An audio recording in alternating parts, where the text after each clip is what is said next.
Question. Have you heard of the idea that originally we were created to eat seeds slash fruits pre-fall? Post-fall, they could eat the plants of the field, and then after the flood, could eat meat. Um, Go, Joe. I haven't heard of it. Yeah, I'm just reading that again. Sorry. You heard of the idea that originally we were created Yes. to seed fruits pre-fall, post-fall Yes. they could eat the plants of the field, Yes. and afterward. Yeah. So right. Sorry. Yeah. Just so I had to read through that again for a second. Okay. Very quickly, and then I'll let Glenn and Diane have a comment. If you go to Genesis chapter 1, verse 30 and 31, we are told that all animals, all creatures, humans included that, were only given permission to eat plants. We were created to eat plants, and the plants were created to sustain us. And that's a point which a lot of people often gloss over. It's not just that we were created to eat plants, the plants were created to be good for us. All the herbs of the field were good for us in the beginning, right? There we are, that perfect reference.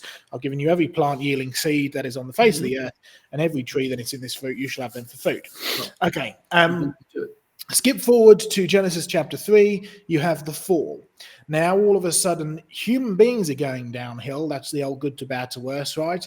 And so are the plants. Now, the plants are degenerating. But you've got to remember, this is still close to creation.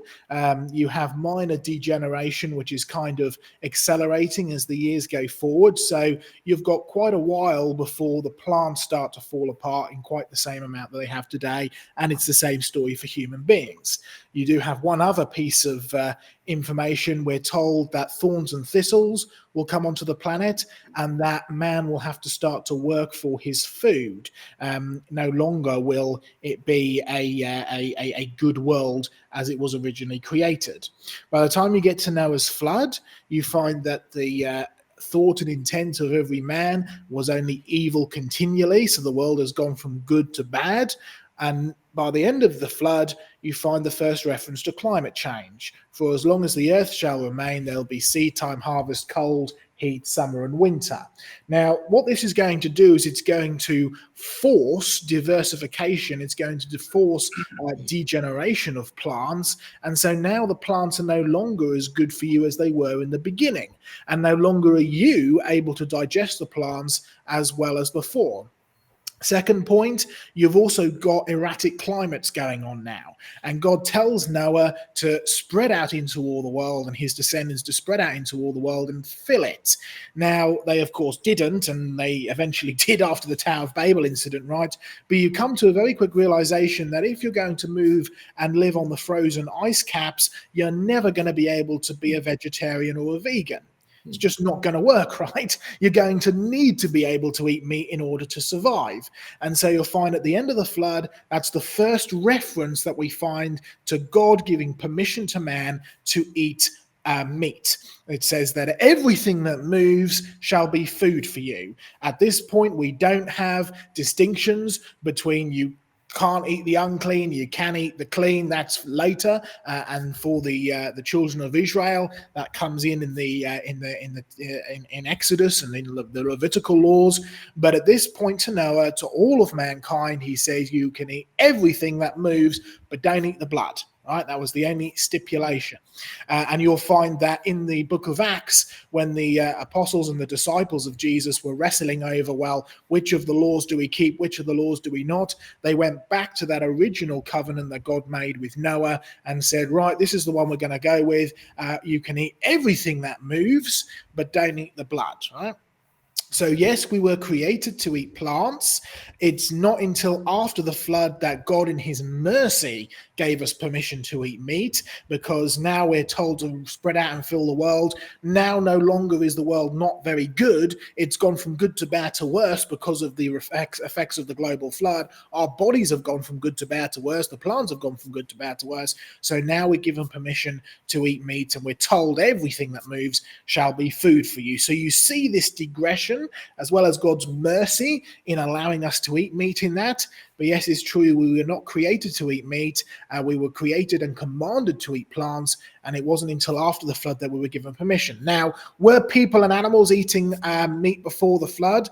Well, you certainly find evidence of scavenging towards the latter part of the flood, but I suspect that has more to do with the fact that this is a world which is being destroyed over the course of 150 days, and the final remnants of the animals are struggling to find anything to eat, and so you tend to find more evidence for scavenging than specific hunting and carnivorous behavior. But I wouldn't be surprised if even humans were eating meat before the flood, because at the end of the day, these were sinful people.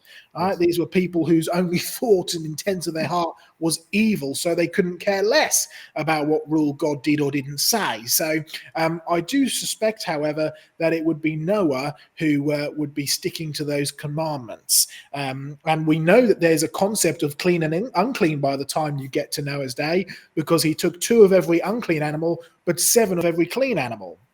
And if you look through the laws, you find that clean and unclean often has a lot in parallel with what the animal eats, right? Does the animal scavenge like a pig, or does it just eat grass like a cow? So you have some interesting connotations there, but yes, created to eat plants, only given permission to eat plants. Sin happens, sin changes the world, flood happens, flood changes the world goes from good to bad to worse, and our necessity and in God's mercy, he gives us permission to eat meat after the flood. So any other comments from the team?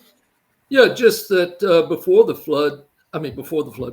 fall, before sin entered, they were still given work to do, to tend the garden. And Yes. so the work didn't have anything to do with the fall, but it did have to do, then the work became very difficult. The agricultural work, it was by the sweat of the brow. And that then it became work, and you start seeing the degeneration of the plants, degeneration of the animals as well. So genetically, then from that point forward, it wouldn't be as healthy or as good for you once the fall took place. But it was still the same plants. Before the fall, you could eat plants, seeds, fruits. It just changed how much work it was to do it. I picture the garden as you just walked along and just enjoyed it. And then afterwards, you're tilling and you're working and you're sweating. Looking forward to that new heaven and new earth. Yes, indeed. I want to taste that new heaven banana bread, because that's got to be some good banana bread. I mean, I'm telling you, if you like bananas and you live in England, just wait until you pick them fresh off of John's tree in his garden and eat them. They're like beyond anything that you've ever tasted before. The flavor is incredible. But yeah, never mind. Right. I'm amazed too at how much we're seeing this degeneration. We've got animals that are allergic to things that they were normally eating. You're seeing, I think, the accumulation of mutations, even in the animals. And so, yeah, I'm looking forward to that new heaven and new earth where we don't have that. Amen.